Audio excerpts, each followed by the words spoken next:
Hare Krishna. Welcome back to the Mahabharata Characters series. We are into the middle of the Kurukshetra war. Arjuna has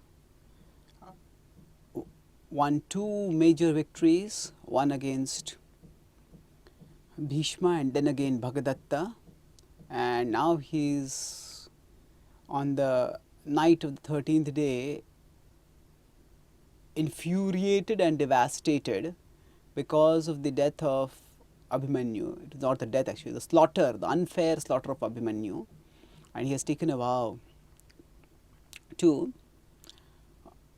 kill Jayadratha by sunset the next day.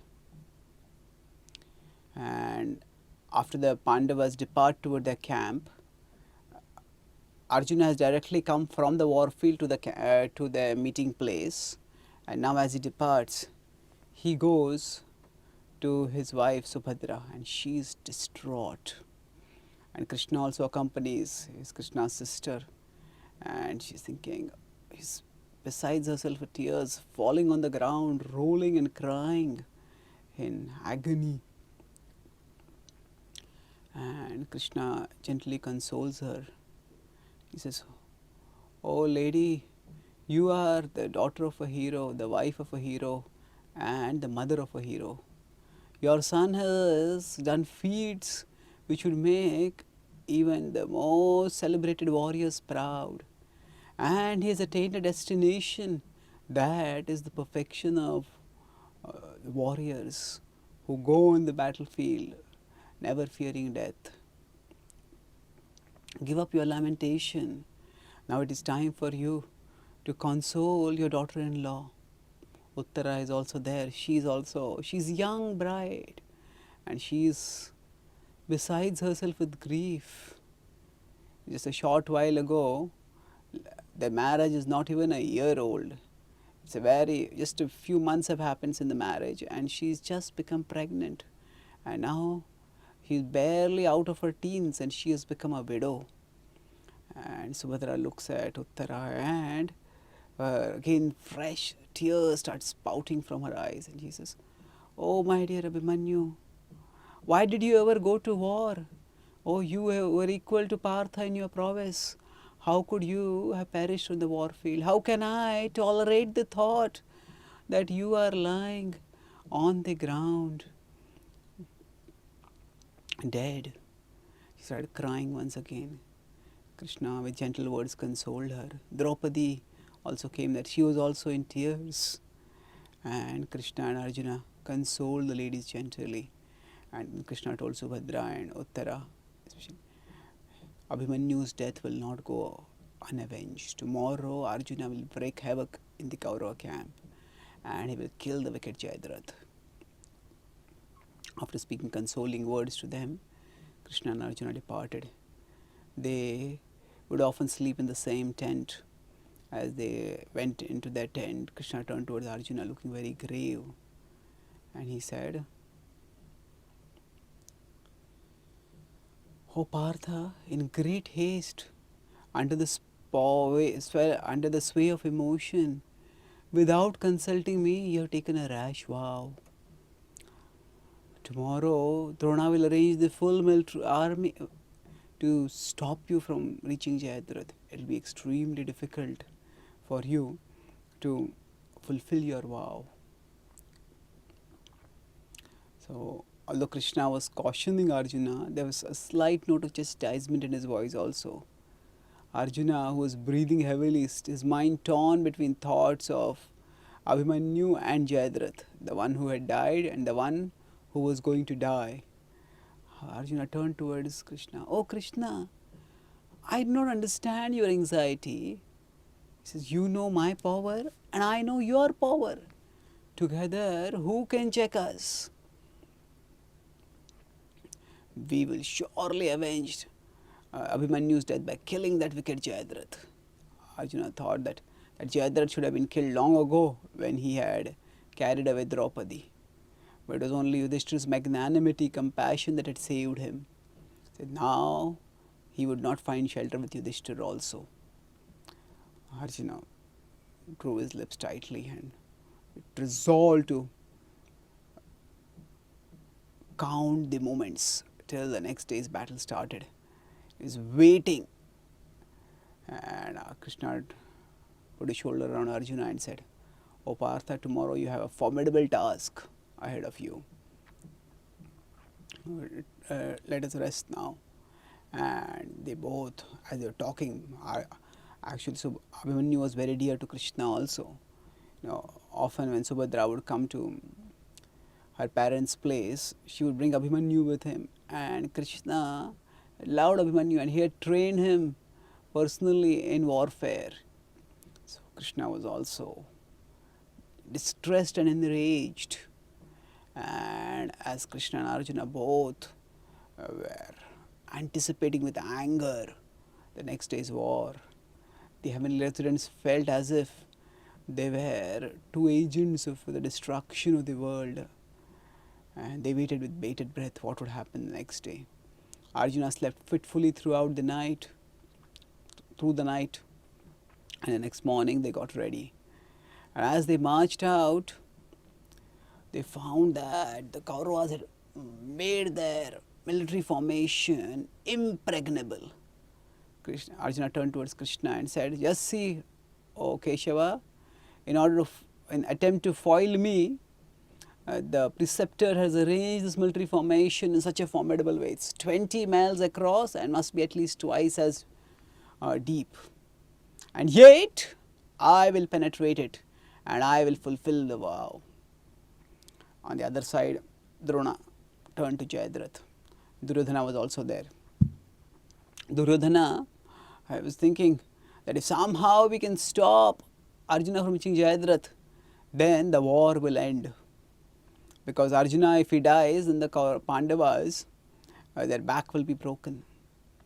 So he was determined to do all that he could to check Arjuna from reaching Jayadratha. But still he knew that enraged Arjuna would not be easy to check.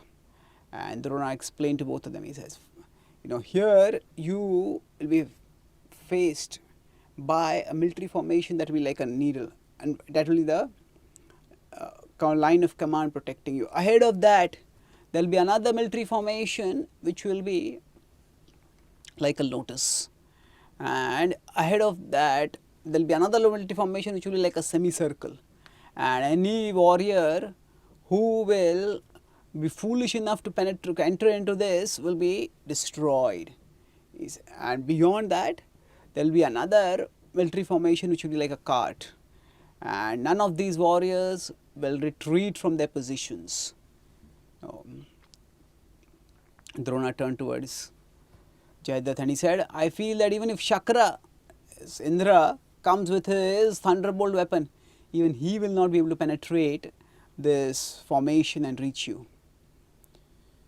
Jayadratha felt reassured. He had also been sleepless throughout the night. For him, when he had got the news that Arjuna had taken a vow to kill him, he had been on the verge of fleeing to the Himalayas to save his life. But only because of Duryodhana's and Drona's reassurances, he had decided to stay. But still, his face the previous night had become a mask of terror. And he was apprehensive, but Drona's words reassured him. And then, as the conches were blown, Arjuna charged towards the Kaurava military formation. And seeing this, Durmarshan, one of the brothers of Duryodhana, he charged forward and he attacked Arjuna fiercely. Arjuna was beside himself with rage. And although normally he would be no match, he would be more than a match to any of the Kaurava brothers, but today it was practically no match. In a short while, the Kaurava was routed and he fled. Seeing his brother fleeing, Dushasan came over there. And Dushasan was accompanied by a huge elephant division. And they all attacked Arjuna. But Arjuna just shot arrows relentlessly. His Gandiva bow seemed to be bent to a circle. And there was no gap between the arrows that were shooting through his bow. And within few minutes, the whole elephant division was routed. And either the elephants had perished or they had fled. Dushasan fought heroically, but seeing the whole elephant division devastated, he lost heart. He jumped off his chariot and fled from there. His Arjuna in this mood could not be matched. And Drona had decided to position himself right at the front of the military formation so that Arjuna would be checked. And Drona came right over there, and seeing him, Arjuna put his bow down and folded his hands. He says, "Oh preceptor, it is you who had trained me in weapons. Please bless me so that I will be able to fulfill the vow that I have taken today." Drona looked gravely. "So Partha, you will not be able to go forward without defeating me." And Drona started shooting arrows. Arjuna immediately picked up his bow and started shooting arrows. And the preceptor and the student fought and fought, and this seemed to be a formidable war like that between the best of the gods and the strongest of the demons. And it just went on and on. Nobody could conceive who would get the upper hand. It seemed to be a match, arrow for arrow. Drona had put aside his affection towards Arjuna, knowing that this was going to be a brutal battle, and it was his duty and responsibility.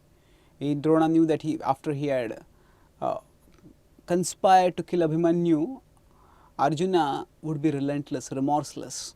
So he fought, and Arjuna, whatever affection he had for Drona, the anger or the death of Abhimanyu was so great that even that affection was gone, and they fought remorselessly.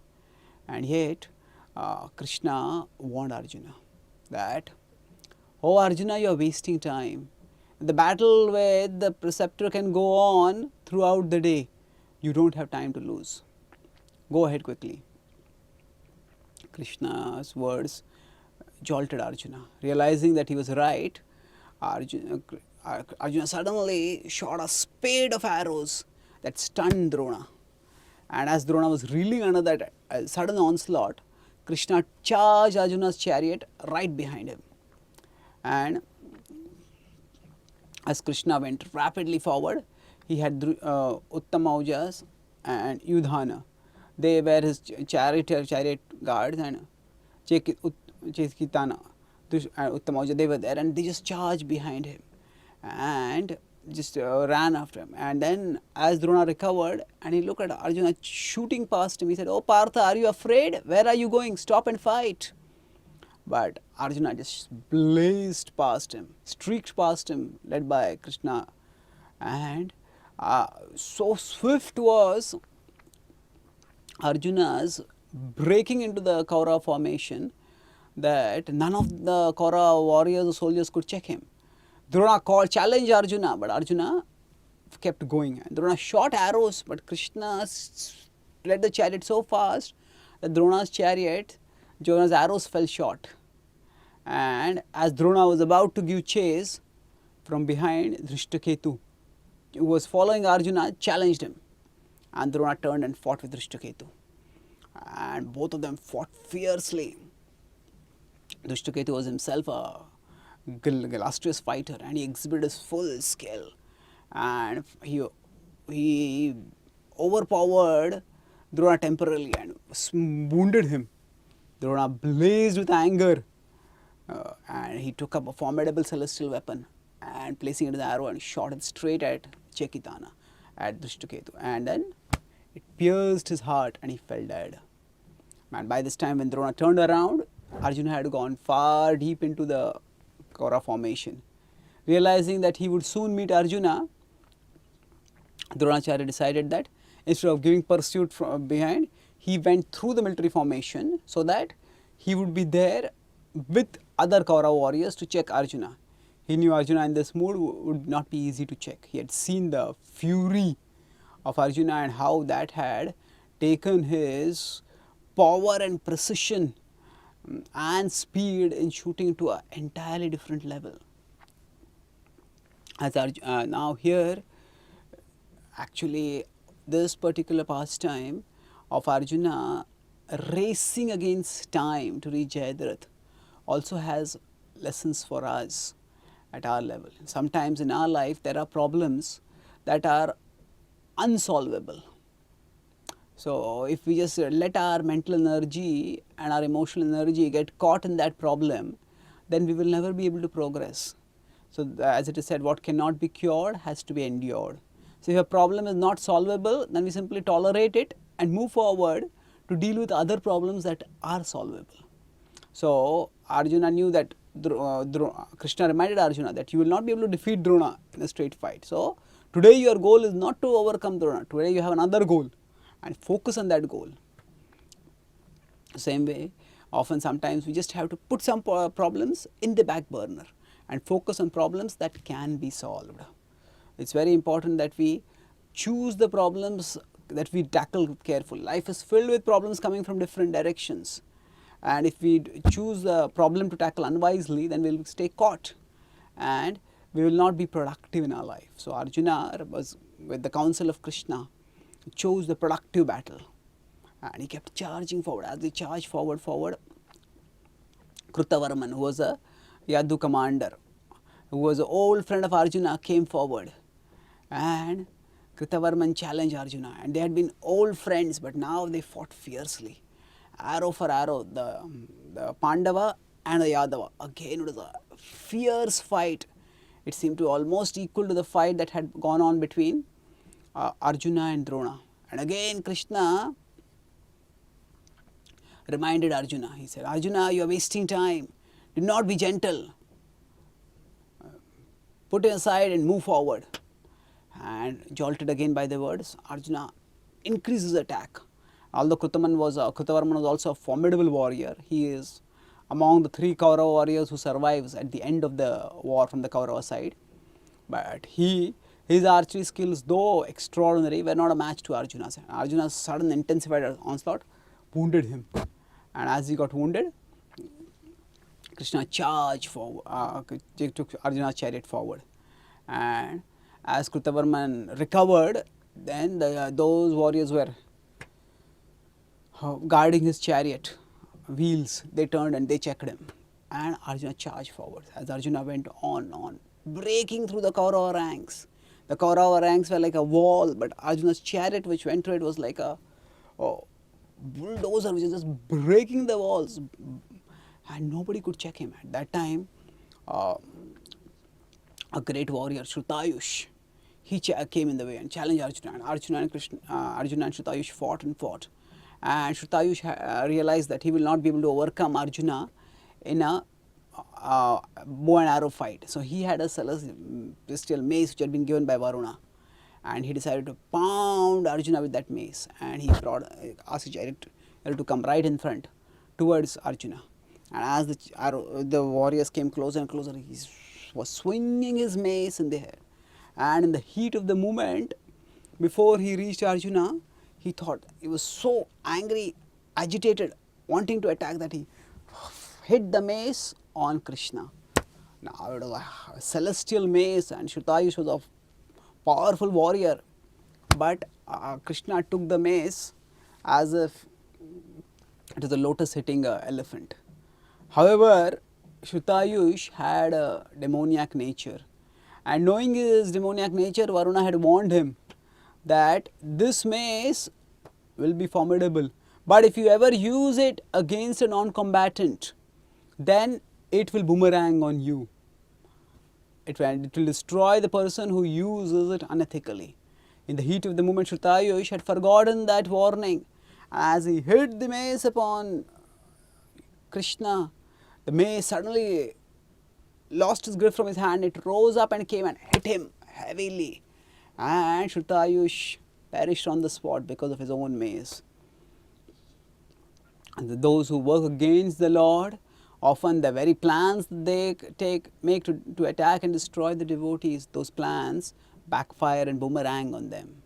And seeing their formidable warrior killed by his own weapon, the Kauravas cried in sorrow and horror and fled.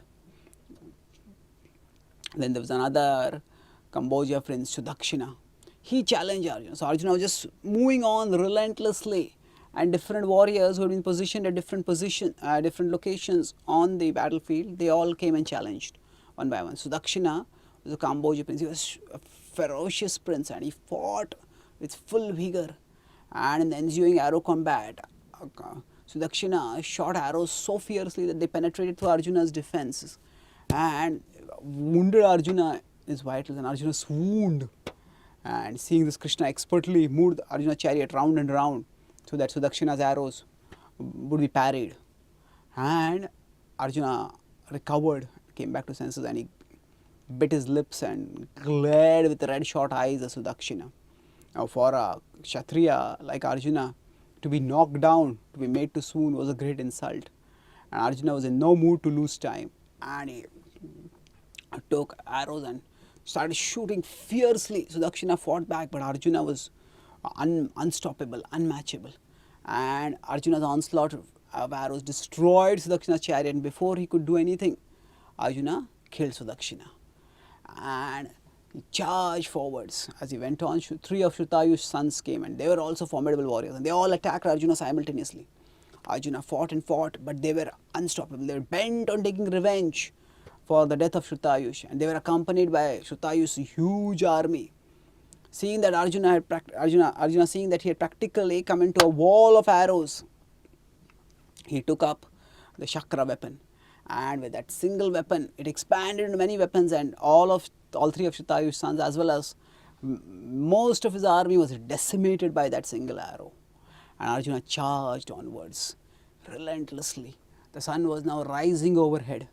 It was going towards noon, and Arjuna was charging on and on. And as he kept charging,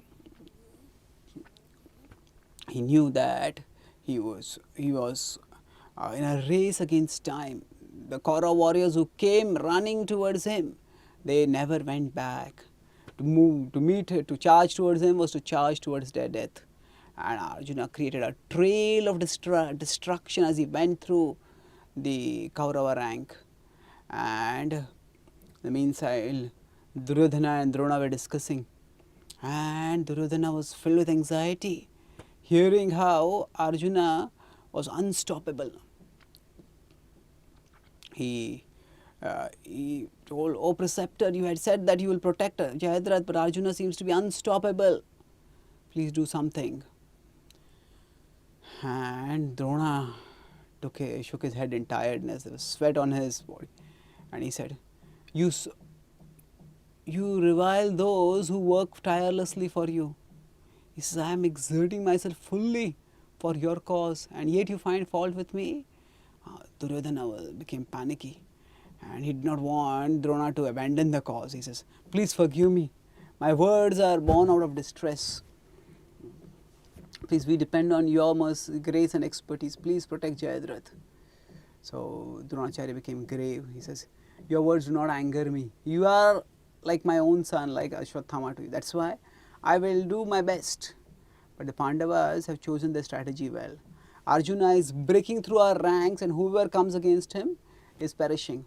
And the other Pandavas are also advancing, and they have kept all our other warriors, major warriors, engaged.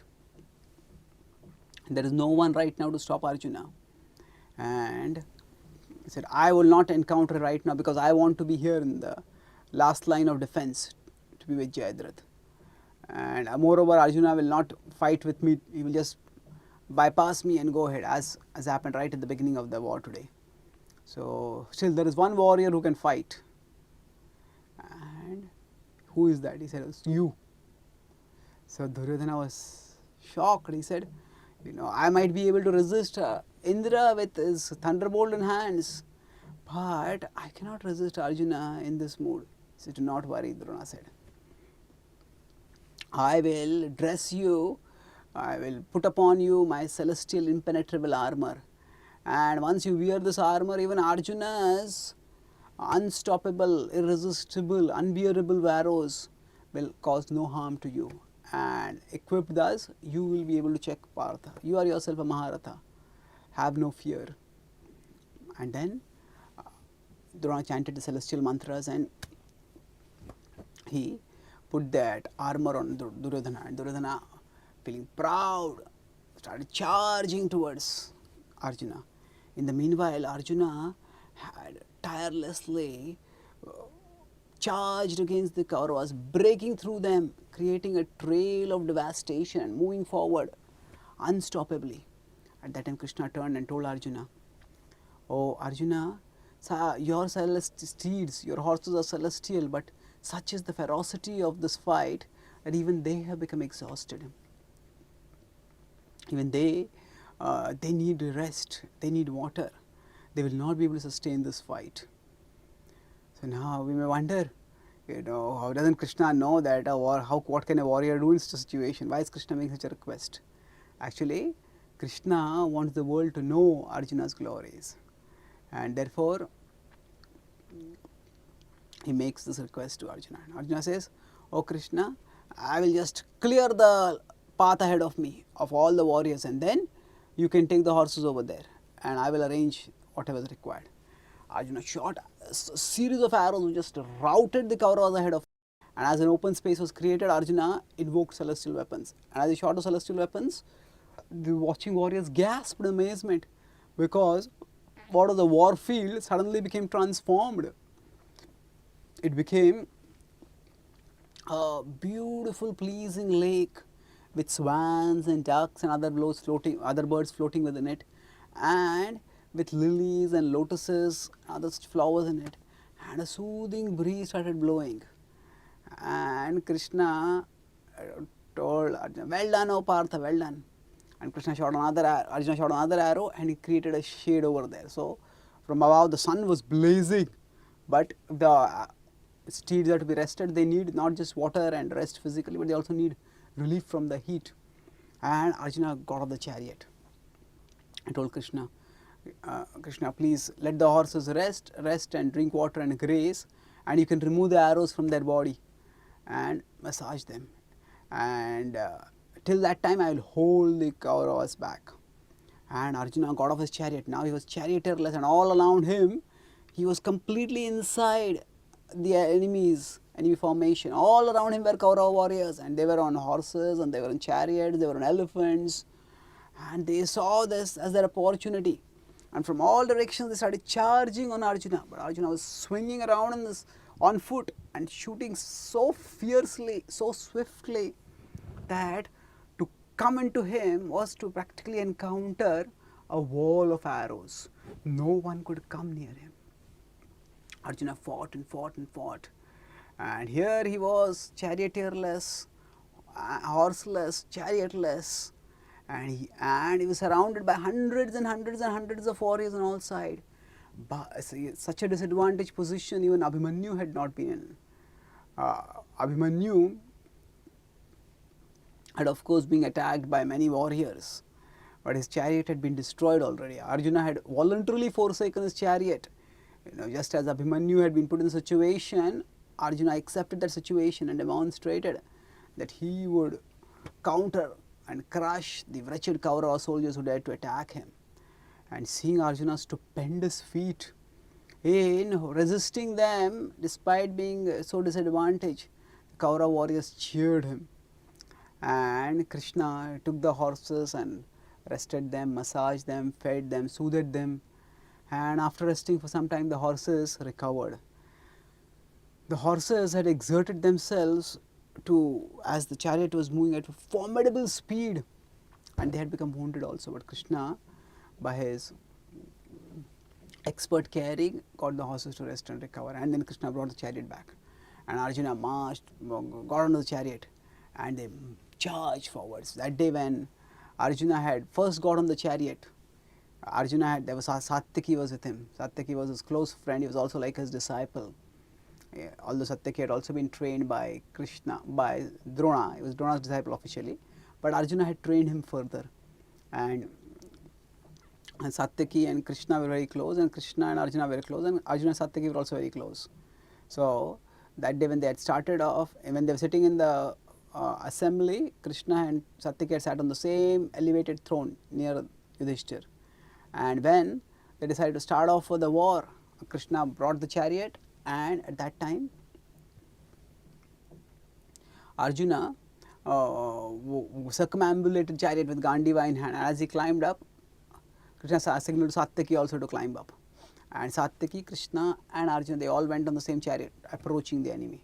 And then Satyaki got off and went on his chariot. And as Arjuna was blowing his conch shell to signify that he was fully ready and fully marching ahead, he wanted to cause terror in the hearts of the Kauravas. And he also wanted to send reassurances to Yudhishthir, the king, that although he was in a situation similar to Abhimanyu, but he was safe. And when Yudhishthir heard the conch of Arjuna blowing, he decided to send supplementary forces to assist, reinforcements to assist Arjuna. What happened on this momentous day's war? This was by the time it was noon, so first half was over. What happened in the second half of the day? We'll discuss in our next session. Thank you. Hare Krishna.